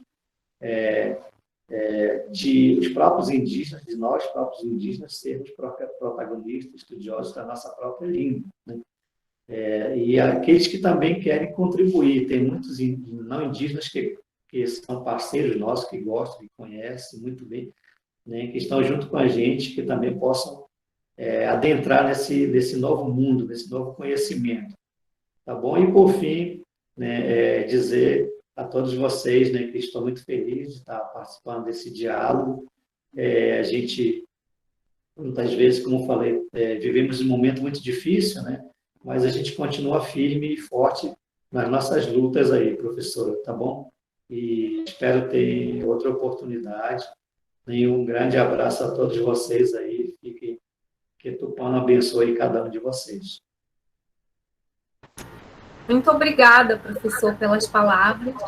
Eu acho que você trouxe muitas informações e até apontos, né, que orientam já um pouco a pós-graduação em linguística. Eu acho que isso é algo que pode ser, claro, aprofundado pelas instituições, mas eu vi na parte que você foi apontando, né, caminhos, assim, o que falta para melhorar, né, a inserção dos indígenas e nessa formação como linguistas indígenas.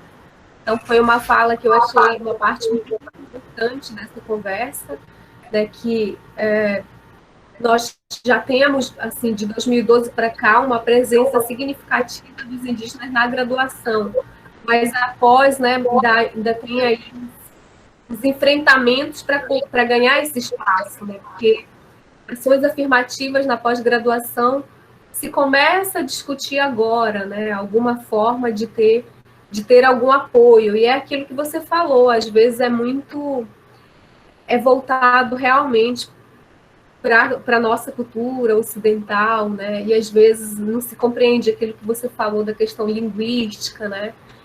E aos pouquinhos os cursos estão aí se adequando e precisa mesmo pessoas como você nos ajudando a pensar, né?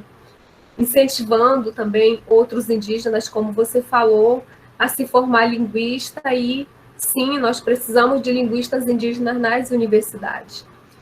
Eu acho que quando vocês estiverem nesses espaços, muita coisa vai avançar, né? Caminhos vão ser apontados que às vezes a gente não enxerga agora, né? Então, eu agradeço muito a sua presença, as contribuições, e, assim, assino embaixo tudo que você colocou, né? Concordo. É um momento muito difícil, mas precisamos juntos, né, resistir, se apoiar.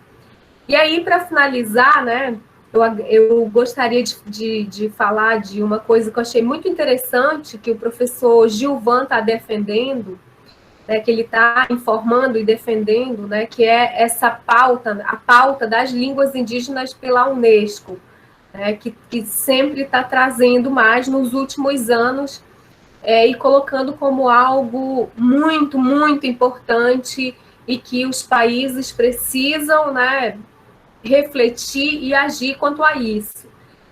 Então, para incentivar, né, essa discussão, essa reflexão, a Unesco, segundo o professor Gilvan, tá? Porque eu não pesquisei na Unesco diretamente, mas o professor Gilvan é uma autoridade para essa questão do multilinguismo, internacional, nacional, ele tem muita informação. E o segundo o professor Gilvan, ano que vem, 2022, haverá um grande evento para tratar das questões de línguas indígenas, de ações, né, de política, planejamento linguístico das línguas indígenas. E nesse evento eles vão estabelecer a década internacional das línguas indígenas, assim, que eu achei fantástico.